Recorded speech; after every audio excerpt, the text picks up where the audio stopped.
আসতে চলেছে বাংলা সিনেমা রুদ্রসাথী। বর্তমানে ছবিটির শুটিং চলছে বীরভূমের শান্তিনিকেতনের আশেপাশের বিভিন্ন এলাকায়। গতকাল পারুলডাঙ্গা শিক্ষানিকেতন আশ্রম বিদ্যালয়ে সিনেমার একটি গুরুত্বপূর্ণ দৃশ্যের শুটিং হয়। শুটিংয়ের খবর ছড়িয়ে পড়তেই স্কুল চত্বরে স্থানীয় মানুষ ও পড়ুয়াদের ব্যাপক ভিড় জমে যায়।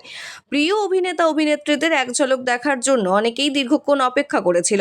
গ্রামের মানুষদের মধ্যে সিনেমা শুটিং ঘিরে উৎসাহ ছিল চোখে পড়ার মতো। পুরো ঘটনাটি ওয়াচ টিভি বীরভূমের ক্যামেরায় ধরা পড়েছে। শুটিংয়ের বিভিন্ন মুহূর্ত এবং সাধারণ মানুষের উচ্ছ্বাস। স্থানীয়দের আশা, ছবিটি মুক্তি পেলে শান্তিনিকেতনের এই দৃশ্য দর্শকদের বিশেষভাবে আকর্ষণ করবে।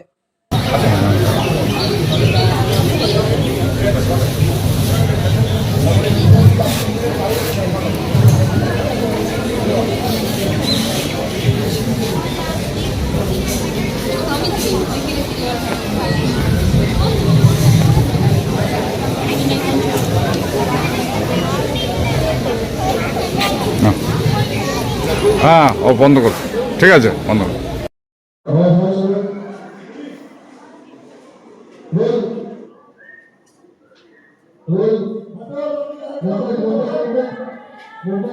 Yes.